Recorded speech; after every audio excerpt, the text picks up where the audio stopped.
गया ਤਾਂ ਜਲਦ ਹੋਏਗਾ ਐਗਜ਼ਾਮ ਦੀ ਨਵੀਂ ਤਰੀਕ ਦਾ ਐਲਾਨ। ਦੱਸ ਦਈਏ ਕਿ national board of examination NBE ਜਲਦੀ ਹੀ ਨਵੀਂ ਤਰੀਕ ਦਾ ਐਲਾਨ ਕਰੇਗਾ। ਤਾਂ ਪ੍ਰੀਖਿਆ ਦੀ ਪਵਿੱਤਰਤਾ ਬਣਾਈ ਰੱਖਣ ਦੇ ਲਈ ਮੁਲਤਵੀ ਕੀਤਾ ਗਿਆ ਹੈ। ਸਿਹਤ ਮੰਤਰਾਲਾ ਦਾ ਇਹ ਕਹਿਣਾ ਹੈ। और नीट PG ਦਾ ਮਤਲਬ ਹੈ ਨੈਸ਼ਨਲ ਐਲੀਜੀਬਿਲਟੀ ਕਮ ਐਂਟਰੈਂਸ ਟੈਸਟ ਪੋਸਟ ਗ੍ਰੈਜੂਏਸ਼ਨ। ਇਹ ਮੈਡੀਸਨ ਦੱਸ ਦਈਏ ਕਿ ਇਹ ਮੈਡੀਸਨ ਪੈਥੋਲੋਜੀ ਅਤੇ ਹੋਰ ਵਿਸ਼ਿਆਂ ਦੇ ਵਿੱਚ ਮਾਸਟਰਸ ਕਰਨ ਦੇ ਲਈ ਮੈਡੀਕਲ ਦਾਖਲਾ ਪ੍ਰੀਖਿਆ ਹੈ।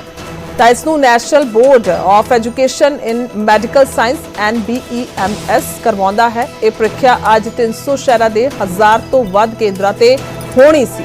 ਤਾਂ ਕੁੱਲ ਮਿਲਾ ਕੇ ਦੱਸ ਦਈਏ ਕਿ ਮੁਲਤਵੀ ਕਰ ਦਿੱਤੀ ਗਈ ਹੈ। ਔਰ ਵੱਡੀ ਖਬਰ ਹੈ ਇਸ ਵੇਲੇ ਦੀ। ਔਰ ਰਾਹੁਲ ਗਾਂਧੀ ਦੇ ਵੱਲੋਂ ਇਸ ਨੂੰ ਲੈ ਕੇ ਟਵੀਟ ਕੀਤਾ ਗਿਆ ਹੈ। ਉਹਨਾਂ ਨੇ ਲਿਖਿਆ ਹੈ ਕਿ ਨਰਿੰਦਰ ਮੋਦੀ ਦੇ ਸ਼ਾਸਨ ਦੇ ਵਿੱਚ ਬਰਬਾਦ ਹੋ ਚੁੱਕੀ ਸਿੱਖਿਆ ਪ੍ਰਣਾਲੀ ਦੀ ਇੱਕ ਹੋਰ ਮੰਦਭਾਗੀ ਮਿਸਾਲ ਹੈ। BJP ਦੇ ਰਾਜ ਦੇ ਵਿੱਚ ਸਟੂਡੈਂਟ ਆਪਣਾ ਕੈਰੀਅਰ ਬਣਾਉਣ ਦੇ ਲਈ ਪੜ੍ਹਾਈ ਨਹੀਂ ਸਗੋਂ ਆਪਣਾ ਭਵਿੱਖ ਬਚਾਉਣ ਦੇ ਲਈ ਸਰਕਾਰ ਦੇ ਨਾਲ ਲੜਾਈ ਲੜਨ ਨੂੰ ਮਜਬੂਰ ਨੇ। ਹੁਣ ਇਹ ਸਪਸ਼ਟ ਹੈ ਹਰ ਵਾਰ ਚੁੱਪਚਾਪ ਤਮਾਸ਼ਾ ਵੇਖਣ ਵਾਲੇ ਮੋਦੀ ਪੇਪਰ ਲੀਕ ਰੈਕੇਟ ਅਤੇ ਸਿੱਖਿਆ ਮਾਫੀਆ ਅੱਗੇ ਪੂਰੀ ਤਰ੍ਹਾਂ ਬੇਵਸ ਨੇ। ਨਰਿੰਦਰ ਮੋਦੀ ਦੀ ਅਸਮਰਥ ਸਰਕਾਰ ਸਟੂਡੈਂਟਸ ਦੇ ਭਵਿੱਖ ਦੇ ਲਈ ਸਭ ਤੋਂ ਵੱਡਾ ਖਤਰਾ ਹੈ। ਸਾਨੂੰ ਇਸ ਤੋਂ ਦੇਸ਼ ਦੇ ਭਵਿੱਖ ਨੂੰ ਬਚਾਉਣਾ ਹੀ ਹੋਏਗਾ। ਤਾਂ ਕੁੱਲ ਮਿਲਾ ਕੇ ਇਹ ਰਾਹੁਲ ਗਾਂਧੀ ਦੇ ਵੱਲੋਂ ਟਵੀਟ ਕੀਤਾ ਗਿਆ। ਪਿਛਲੇ ਦਿਨਾਂ ਦੇ ਵਿੱਚ ਦੱਸਿਆ ਕਿ ਨੀਟ ਸਟੂਡੈਂਟਸ ਦੇ ਨਾਲ ਮੁਲਾਕਾਤ ਵੀ ਕੀਤੀ ਗਈ ਸੀ ਔਰ ਉਹਨਾਂ ਵਿਦਿਆਰਥੀਆਂ ਨੇ ਹੀ ਦੱਸਿਆ ਕਿ ਰਾਹੁਲ ਗਾਂਧੀ ਨੇ ਭਰੋਸਾ ਦਿੱਤਾ ਕਿ ਅਸੀਂ ਸੰਸਦ ਦੇ ਵਿੱਚ ਵੀ ਇਹ ਮੁੱਦਾ ਚੁੱਕਾਂਗੇ। ਜਿਸ ਕਿਸਮ ਦੇ ਨਾਲ ਇਹ ਧਾਂਦਲੀਆਂ ਹੋਈਆਂ ਨੇ ਔਰ ਲਗਾਤਾਰ ਇਸ ਨੂੰ ਲੈ ਕੇ ਪਰਦੇਫਾਸ਼ ਹੋ ਰਹੇ ਨੇ। ਇਸ ਦੇ ਵਿੱਚ ਵਾਲੇ ਬੇਹੱਦ ਅਹਿਮ ਹੈ ਜਦੋਂ ਨੀਟ ਦੇ ਵਿਦਿਆਰਥੀ ਜਿਨ੍ਹਾਂ ਦੇ ਵੱਲੋਂ ਅਜਿਹਾ ਕੀਤਾ ਗਿਆ ਉਹਨਾਂ ਨੇ ਮੰਨਿਆ ਹੋਵੇ। ਅਨੁਰਾਗ ਨਾਂ ਦਾ ਵਿਦਿਆਰਥੀ ਉਸਨੇ ਸਾਰਾ ਕਬੂਲਨਾਮਾ ਕੀਤਾ। ਉਸਦਾ ਵੀ ਸੀ ਲਗਾਤਾਰ ਪਿਛਲੇ ਦਿਨਾਂ ਤੋਂ ਜ਼ਿਕਰ ਕਰ ਰਹੇ ਹਾਂ ਜਿਸ ਦੇ ਵਿੱਚ ਉਹਨੇ ਦੱਸਿਆ ਸੀ ਕਿ ਕਿਵੇਂ ਉਸ ਨੂੰ ਤਿਆਰੀ ਕਰਦੇ ਨੂੰ ਮਾਪਿਆਂ ਨੇ ਵਾਪਸ ਬੁਲਾ ਲਿਆ ਸੀ। ਉਹਨਾਂ ਕਿਹਾ ਸੀ ਕਿ ਫੁੱਫੜ ਦੀ ਜਿਹੜੀ ਹੈ ਸੈਟਲਮੈਂਟ ਹੋ ਗਈ ਹੈ ਔਰ ਉਸ ਨੂੰ ਇੱਕ ਦਿਨ ਪਹਿਲਾਂ ਜਿਹੜਾ ਕੁਐਸਚਨ ਪੇਪਰ ਹੈ ਉਹ ਵੀ ਮਿਲ ਗਿਆ ਸੀ। ਤਾਂ ਕੁੱਲ ਮਿਲਾ ਕੇ ਹੁਣ ਅਹਿਮ ਹੈ ਕਿ ਕਿਸ ਤਰੀਕੇ ਦੇ ਨਾਲ ਅਜੇ ਫਿਲਹਾਲ ਅੱਜ ਹੋਣ ਵਾਲੇ ਦੱਸੇ ਕਿ ਨੀਟ PG ਐਂਟਰੈਂਸ ਪ੍ਰੀਖਿਆ ਮੁਲਤਵੀ ਕਰ ਦਿੱਤੀ ਗਈ ਹੈ। ਅੱਜ ਹੋਣ ਵਾਲੀ ਜਿਹੜੀ ਨੀਟ PG ਐਂਟਰੈਂਸ ਪ੍ਰੀਖਿਆ ਹੈ ਸੋ ਐਤਵਾਰ ਨੂੰ ਹੁੰਦੀ ਹੈ। ਤਾਂ ਕੁੱਲ ਮਿਲਾ ਕੇ ਅੱਜ ਹੋਣ ਵਾਲੀ ਇਹ ਪ੍ਰੀਖਿਆ ਜਿਹੜੀ ਹੈ ਉਹ ਮੁਲਤਵੀ ਕਰ ਦਿੱਤੀ ਗਈ। ਤਾਂ ਜਲਦ ਹੋਏਗਾ ਐਗਜ਼ਾਮ ਦੀ ਨਵੀਂ ਤਰੀਕ ਦਾ ਐਲਾਨ। ਤਾਂ ਕੁੱਲ ਮਿਲਾ ਕੇ ਬੱਚਿਆਂ ਜਿਹੜੇ ਲਗਾਤਾਰ ਅਸੀਂ ਕਹਿ ਸਕਦੇ ਹਾਂ 3 ਤੋਂ 4 ਸਾਲਾਂ ਤੋਂ ਬੱਚੇ ਤਿਆਰੀ ਕਰਦੇ ਨੇ ਔਰ ਲਗਾਤਾਰ ਜਿਹੜੀ ਕਈ ਘੰਟੇ ਦੀ ਸਿਟਿੰਗ ਹੁੰਦੀ ਹੈ। ਅਜਿਹਾ ਨਹੀਂ ਹੈ ਕਿ ਇੱਕਦਮ ਤੋਂ ਤੁਸੀਂ ਸੋਚਿਆ 1 ਮਹੀਨੇ ਪਹਿਲਾਂ ਔਰ ਉਸ ਦਾ ਪੇਪਰ ਦੇ ਦਿੱਤਾ। ਤਾਂ ਸੁਭਾਵਿਕ ਤੌਰ ਤੇ ਇੱਕ ਵੱਡਾ ਟਾਰਗੇਟ ਹੁੰਦਾ ਹੈ। ਤਾਂ ਕੁੱਲ ਮਿਲਾ ਕੇ ਅਗਰ ਗੱਲ ਕੀਤੀ ਜਾਵੇ NBE ਦੀ ਯਾਨੀ ਕਿ ਟੈਸਟ ਦੀ ਤਾਂ ਫਿਰ ਜਿਹੜੇ ਬੱਚੇ ਨੇ ਉਹ ਦੂਰੋਂ ਉਹਨਾਂ ਦਾ ਸੈਂਟਰ ਬਣਿਆ ਹੁੰਦਾ ਹੈ। ਫੋਰ ਐਗਜ਼ਾਮਪਲ ਜੇਕਰ ਉਦਾਹਰਨ ਦੇ ਤੌਰ ਤੇ ਕਈ ਕਿਲੋਮੀਟਰ ਦਾ ਫਰਕ ਹੋਵੇ ਤਾਂ ਰਾਤ ਨੂੰ ਹੀ ਕਈ ਬੱਚੇ ਜਿਹੜੇ ਨੇ ਆਪਣੇ ਘਰ ਤੋਂ ਨਿਕਲ ਜਾਂਦੇ ਨੇ ਤਾਂ ਕਿ ਉੱਥੇ ਜਾ ਕੇ ਹੋਟਲ ਦੇ ਵਿੱਚ ਰੂਮ ਲੈ ਕੇ ਔਰ ਉਸ ਤੋਂ ਬਾਅਦ ਜਿਹੜਾ ਹੈ ਆਪਣਾ ਪੇਪਰ ਦੇ ਕੇ ਵਾਪਸ ਆਇਆ ਜਾ ਸਕੇ। ਕਿਉਂਕਿ ਜੇਕਰ ਗੱਲ ਕੀਤੀ ਜਾਵੇ ਪਬਲਿਕ ਟਰਾਂਸਪੋਰਟ ਦੀ ਤਾਂ ਬੱਸਾਂ ਇੰਨੀਆਂ ਜ਼ਿਆਦਾ ਪੂਰੀ ਤਰ੍ਹਾਂ ਦੇ ਨਾਲ ਕਹਿ ਸਕਦੇ ਹਾਂ ਕਿ ਬਿਜ਼ੀ ਹੁੰਦੀਆਂ ਨੇ ਔਰ ਪੂਰੀਆਂ ਭਰੀਆਂ ਹੁੰਦੀਆਂ ਨੇ ਤਾਂ ਆਉਣਾ ਜਾਣਾ ਵੀ ਬਹੁਤ ਮੁਸ਼ਕਿਲ ਹੁੰਦਾ ਹੈ। ਜੇਕਰ ਸਿਰਫ ਪੰਜਾਬ ਦਾ ਹੀ ਜ਼ਿਕਰ ਕਰ ਲਈਏ ਤਾਂ ਅੰਦਾਜ਼ਾ ਲਗਾਇਆ ਜਾ ਸਕਦਾ ਬਹੁਤ ਵਾਰ ਤਸਵੀਰਾਂ ਆਉਂਦੀਆਂ ਨੇ ਕਿ ਕਿਵੇਂ ਬੱਚੇ ਛੱਤਾਂ ਤੇ ਬੈਠ ਕੇ ਵੀ ਪਹੁੰਚਦੇ ਨੇ ਸੈਂਟਰਸ ਤੱਕ ਪਰ ਉਹਨਾਂ ਨੂੰ ਇਹ ਹੁੰਦਾ ਕਿ ਅਸੀਂ ਪੇਪਰ ਦੇ ਦਈਏ। ਤਾਂ ਅੰਦਾਜ਼ਾ ਲਗਾਇਆ ਜਾ ਸਕਦਾ ਕਿ ਕਈ ਬੱਚੇ ਜੇਕਰ ਨਿਕਲ ਚੁੱਕੇ ਨੇ ਘਰ ਤੋਂ ਤਾਂ ਫਿਰ ਉਹਨਾਂ ਨੂੰ ਇੱਕਦਮ ਤੋਂ ਇਹ ਖਬਰ ਮਿਲੇ ਕਿ ਉਹਨਾਂ ਦਾ ਪੇਪਰ ਕੈਂਸਲ ਹੋ ਗਿਆ ਹੈ। ਅੰਦਾਜ਼ਾ ਲਾਇਆ ਜਾ ਸਕਦਾ ਸੁਭਾਵਿਕ ਤੌਰ ਤੇ ਪਹਿਲਾਂ ਜਿਹੜੀ ਜਾਣਕਾਰੀ ਹੈ ਬੱਚਿਆਂ ਤੱਕ ਪਹੁੰਚਣੀ ਜ਼ਰੂਰੀ ਹੈ। ਘੱਟੋ ਘੱਟ ਅਸੀਂ ਕਹਿ ਸਕਦੇ ਹਾਂ 48 ਘੰਟੇ ਪਹਿਲਾਂ 36 ਘੰਟੇ ਪਹਿਲਾਂ ਇਹ ਜਾਣਕਾਰੀ ਬੱਚਿਆਂ ਤੱਕ ਹੋਣੀ ਚਾਹੀਦੀ ਹੈ ਕਿ ਉਹਨਾਂ ਦਾ ਪੇਪਰ ਕੈਂਸਲ ਹੋ ਗਿਆ। ਕਿਉਂਕਿ ਅਜਿਹਾ ਨਹੀਂ ਹੈ ਕਿ ਜੇਕਰ ਤੁਸੀਂ ਪਟਿਆਲਾ ਦੇ ਵਿੱਚ ਰਹਿ ਰਹੇ ਹੋ ਤਾਂ ਫਿਰ ਤੁਹਾਡਾ ਪਟਿਆਲਾ ਦੇ ਵਿੱਚ ਹੀ ਸੈਂਟਰ ਹੋਏਗਾ। ਸੁਭਾਵਿਕ ਤੌਰ ਤੇ ਚੰਡੀਗੜ੍ਹ ਮੋਹਾਲੀ ਕਿਸੇ ਵੀ ਜਿਹੜਾ ਸਰਕਾਰੀ ਸਕੂਲ ਹੈ ਉਹਦੇ ਵਿੱਚ ਸੈਂਟਰ ਬਣਦਾ ਹੁੰਦਾ ਹੈ। ਤਾਂ ਇਸ ਕਰਕੇ ਬੇਹੱਦ ਜ਼ਿਆਦਾ ਬੱਚੇ ਜਿਹੜੇ ਨੇ ਇਸ ਵੇਲੇ ਦੁਵਿਧਾ ਦੇ ਵਿੱਚ ਨੇ ਮੁਸੀਬਤਾਂ ਦੇ ਵਿੱਚ ਅਸੀਂ ਕਹਿ ਸਕਦੇ ਹਾਂ ਘਿਰੇ ਹੋਏ ਨੇ। शंकर आनंद मेरे सहयोगी फोन लाइन पे ने दिल्ली तो। शंकर क्या कुछ जानकारी अगर बात की जाए एंट्रेंस टेस्ट की उसको भी मुलतवी कर दिया गया और अभी तक क्या कुछ रिपोर्ट?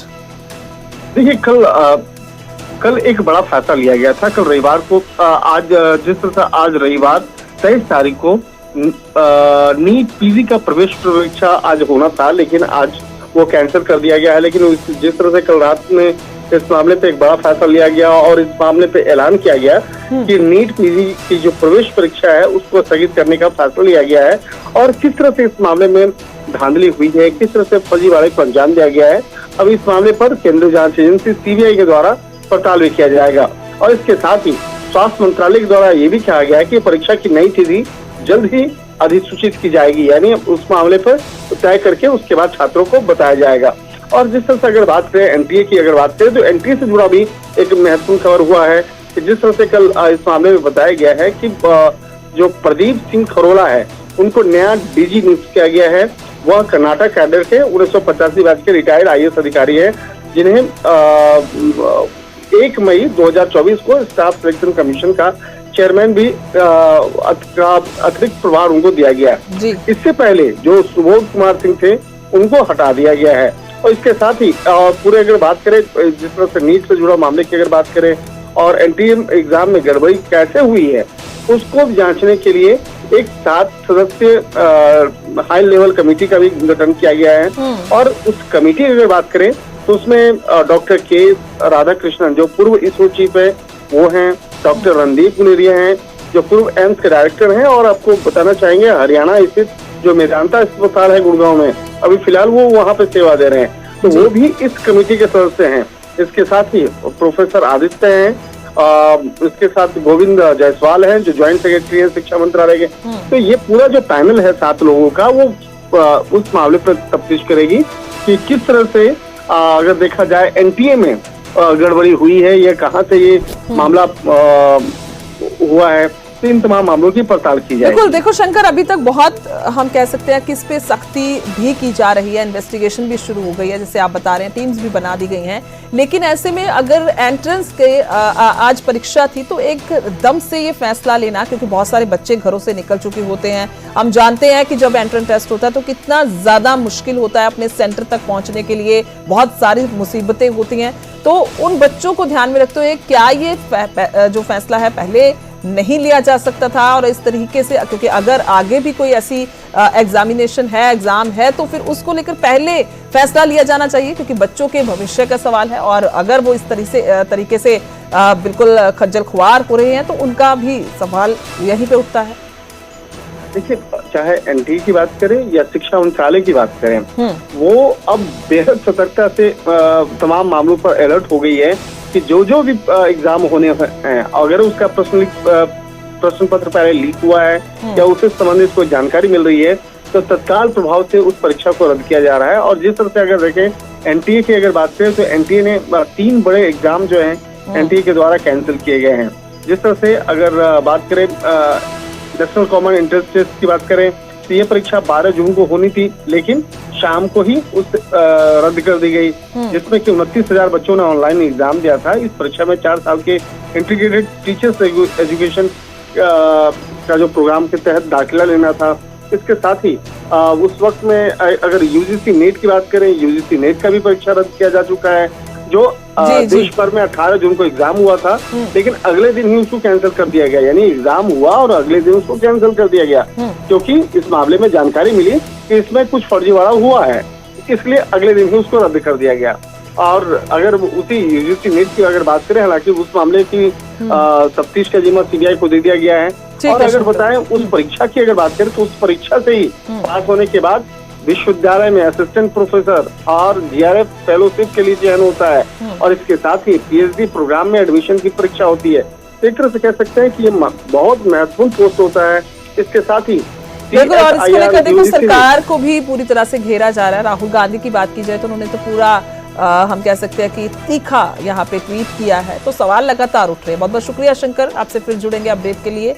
तो फिलहाल धन्यवाद है। और कुल मिला के दस दईए कि एंट्रेंस ਜਿਹੜਾ एग्जाम सी जो ਅੱਜ ਹੋਣਾ ਸੀ, क्योंकि ਐਤਵਾਰ ਨੂੰ ਹੀ ਅਮੂਮਨ ਤੌਰ ਤੇ ਜਿਹੜੇ एग्जाम्स ने ਹੁੰਦੇ ਨੇ, ਪਰ ਉਸ ਨੂੰ ਦੇਰ ਰਾਤ ਜਿਹੜਾ ਹੈ ਉਹ ਰੱਦ ਕਰ ਦਿੱਤਾ ਗਿਆ। ऐसे विचारे बड़ी खबर है तो नीट यूजी परीक्षा मामले की सीबीआई जांच होएगी। सिक्ख्या मंत्रालय ने दस दिया कि सीबीआई को जांच सौंप दी है। पहला यूजीसी नैट की जांच सीबीआई को सौंपी गई है और हुण नीट यूजी परीक्षा मामले की भी जांच जी है सीबीआई के वलों की जाएगी। तो लगातार विरोधी मांग कर रहे हैं कि सुप्रीम कोर्ट के जोड़े जज ने उन्हों की अगवाई के जांच होनी चाहिए, पर फिलहाल जांच जी है सीबीआई को सौंपी गई है, जिसका जिक्र शंकर भी कर रहे थे। और उन्होंने दसिया भी है कि किस तरीके इसनूं जाके जांच सख्ती के नाल अगे वधाई जाएगी। तो सिक्ख्या मंत्रालय ने सीबीआई को दस दिए कि जांच सौंप दी है और पहला यूजीसी नैट की जांच जी है सीबीआई को सौंपी गई थी। कुल मिला के लगातार इसनूं लैके सख्ती जी है, सरकार का भी कहना है कि असीं सख्ती के नाल इस सारे मामले निपटांगे, पर अपने आप दे विच सवाल है जदों एनटीए जो एजेंसी है तो उस ਦੇ ਵੱਲੋਂ ਵੀ ਜਿਹੜਾ ਹੈ ਕਿਸ ਤਰੀਕੇ ਦੇ ਨਾਲ ਇਸ ਦੇ ਵਿੱਚ ਸੁਭਾਵਿਕ ਤੌਰ ਤੇ ਸਵਾਲ ਉਹਨਾਂ ਤੇ ਉੱਠ ਰਹੇ ਨੇ ਔਰ ਉਸੇ ਦੇ ਵਿਚਾਲੇ ਹੁਣ